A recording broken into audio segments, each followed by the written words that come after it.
More time here at McLaren.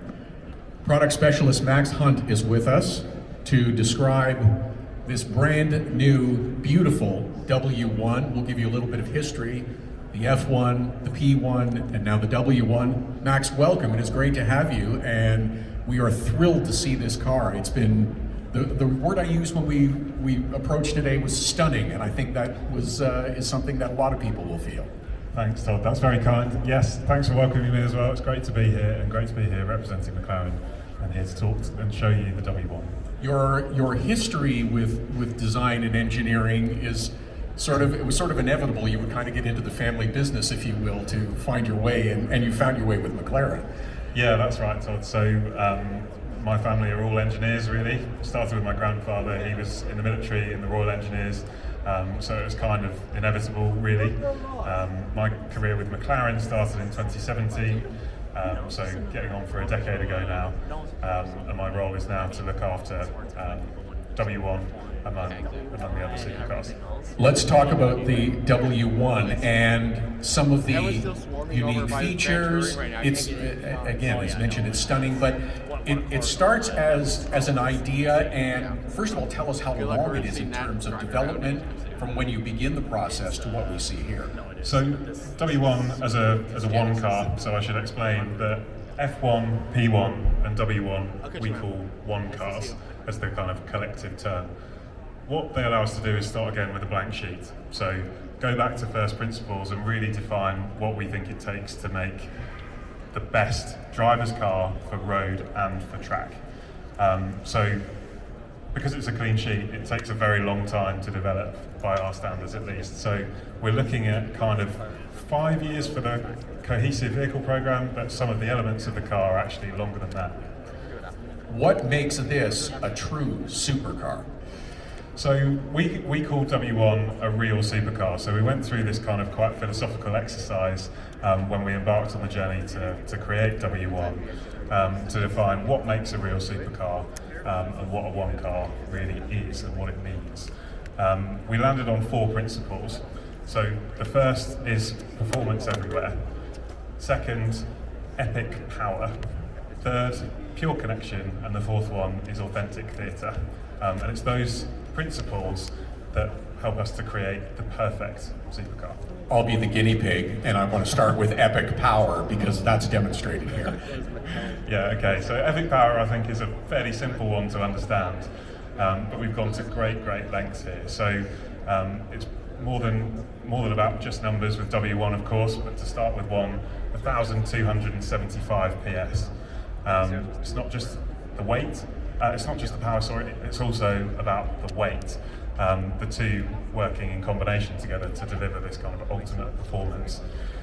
When we wrote down the target for W1, we knew pretty early on that we were going to have to develop a completely new powertrain. So it's a 4-litre hybridized twin-turbo V8, which might sound familiar, but in fact, it's a ground-up new engine. That allowed us to start again from first principles, as I said. The engine is not only lighter than our current V8 engine, but it's also about 55 millimeters shorter. Being shorter gives us a packaging advantage. It needs less space in the car, but also allows us to have a shorter crankshaft, which in turn allows us to spin the engine faster. So not only have we got the most power of any road legal McLaren ever, but we've also got the fastest revving engine. So red lines at 9,200 RPM. That's exciting. Let's talk about now performance everywhere, and that is overall in the car. Yeah, so performance everywhere is a pretty simple concept. It's really about this kind of almost unimaginable breadth that this car has. I said ultimate driver's car for road and track.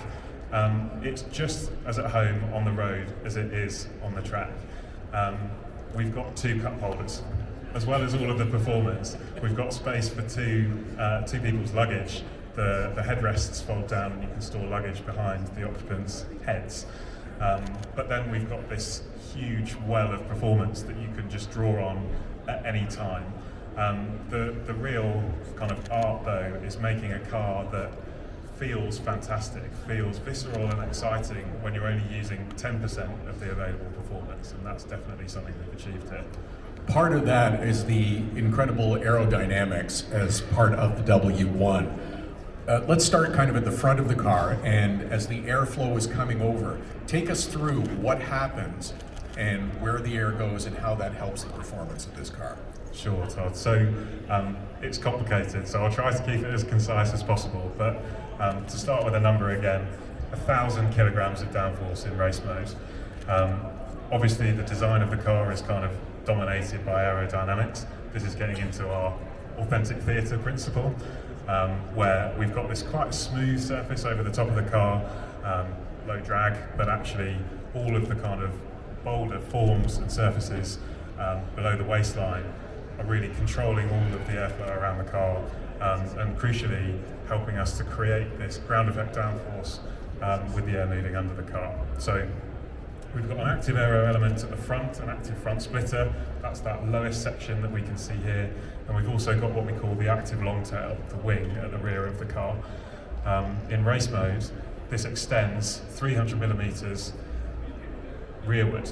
It has to do this in race mode because it's not actually legal to use it in that position on the road. So you can see it there extended upwards and rearwards. And it behaves like a conventional active rear wing, but actually its function is to extend the diffuser. So we're channeling this very clean airflow underneath the car.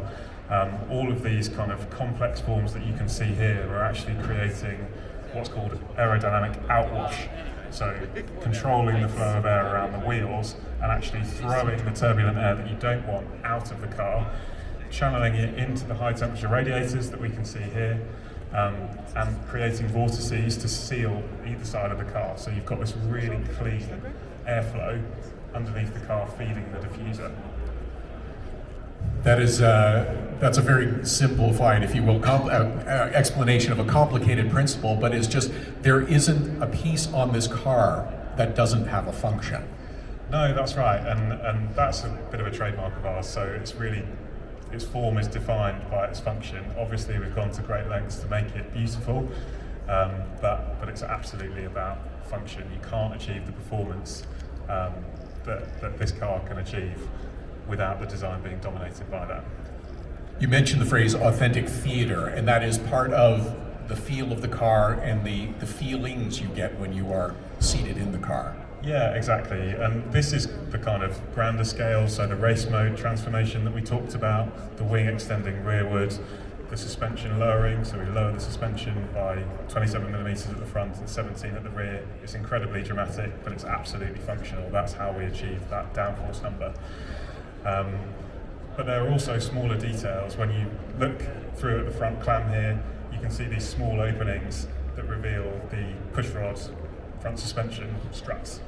So as I stand here, I'm looking at the coil spring through this little aperture. Obviously, a hole is lighter than any material that could be where the hole is. Everything here is kind of doing a job. And then smaller details, the use of exotic materials, titanium, magnesium, the 3D printed wishbones, and even the materials inside the cabin. We've made some kind of pioneering engineering developments with materials, this knitted material that allows us to kind of control personalization, so we can fade from one color into another, but also that's used as a kind of replacement for a conventional speaker grille, so we can pass sound through it without having a weighty speaker grille. You can also pass light through it because you've got complete control over the weave of that material. It's very, very clever. And that's part of the pure connection inside, because the seat does not move.